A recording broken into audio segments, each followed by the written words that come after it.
bonsoir, j'espère que vous vous portez bien et que cette vidéo va vous trouver dans de bonnes dispositions. Alors, toujours dans la façon de développer notre thème de ce mois, nous allons aborder aujourd'hui le troisième volet qui s'intitule Comment intégrer les parents sans que cela soit intrusif.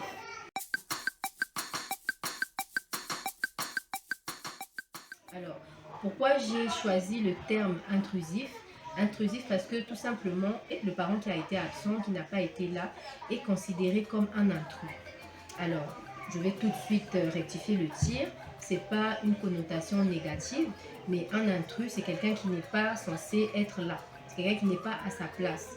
Et dès que le parent a manifesté de son absence, auprès de l'enfant et auprès du parent qui est resté en marge, il y a déjà quelque chose qui s'est formé.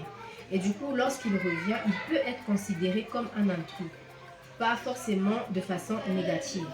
Alors, comment faire pour intégrer ce parent-là dans la vie de l'enfant pour que l'enfant sente qu'il a un parent à ses côtés, qu'il en a maintenant deux plutôt. Alors, pour le faire, il va falloir, d'un côté comme de l'autre, assurer ce qu'on appelle un pont. Parce que le parent qui est resté en marge, il a eu à former un certain mode de vie avec l'enfant. Et du coup, le parent qui revient doit s'adapter à ce mode de vie-là. Et ce qu'il faut faire dans un premier temps, ce serait d'abord de discuter avec l'autre parent pour savoir comment est-ce que la chose peut être faite de façon douce. Parce que ça reste un enfant, ça reste l'éducation d'un enfant, ça reste les émotions d'un enfant surtout. Donc il va falloir des deux côtés être un peu magnanime. Ça veut dire que c'est aux parents, par exemple, qui est resté avec l'enfant, qui est resté en charge de l'éducation de l'enfant, de faire comprendre à l'autre que dans la position dans laquelle on se trouve, il faut que nous puissions développer ensemble des stratégies, voilà. Et moi, ce que je te propose, c'est ceci, c'est cela, parce que voilà. Donc, au fur et à mesure, c'est un truc qui va se faire de façon échelonnée.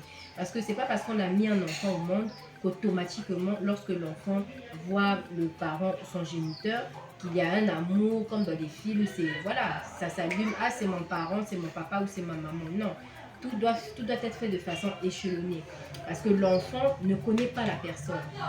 L'enfant ne sait pas qui est cette personne en face d'elle.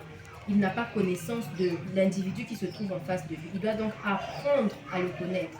Et le parent qui a été absent doit se manifester de différentes façons pour mettre l'enfant en confiance et pour permettre à l'enfant de venir vers lui. Parce que si l'enfant, c'est comme sur un chemin. Donc, si l'enfant prend le chemin, il marche vers l'autre parent et que l'autre parent également marche, les deux finiront forcément par se rencontrer. Donc, c'est dans cette manière de réfléchir-là que le parent doit faire cet effort. Et on ne demande pas à l'enfant plus qu'il ne peut donner. Si dans un premier temps, il ne peut pas manifester d'attachement, il ne peut pas manifester d'amour, c'est tout à fait normal. Parce que ça ne naît pas comme ça. Il doit se refaire, il doit se dire que bon, d'accord, avant il n'y avait que moi et papa ou moi et maman, maintenant il y a papa ou maman qui revient. Il va falloir du temps. Et le parent qui est resté en charge de l'enfant va constituer un pont. Il va constituer un pont en cas de, il va se dire que bon, par rapport au caractère de l'enfant, si l'enfant est renfermé, tu vas devoir par exemple commencer par l'appeler d'abord et au fur et à mesure, on pourra organiser des sorties, on pourra organiser des repas en famille pour qu'il se mette en confiance et pour qu'il ait la facilité, d'accord, de partir vers toi. Donc, c'est un peu cela que j'ai voulu aujourd'hui partager avec vous.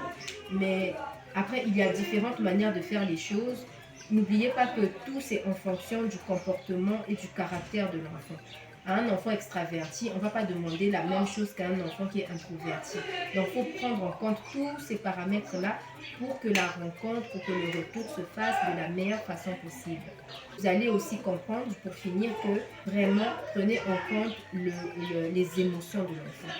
Parce que c'est quelque chose qu'il vit, c'est quelque chose de nouveau qu'il vit. Donc, il va falloir vraiment protéger ses émotions. Il va falloir le mettre en confiance. Et tout ça, prenez vraiment ces émotions comme des œufs pour que la cohésion puisse se passer de la meilleure des façons. Donc, c'est ce que je tenais à vous partager aujourd'hui.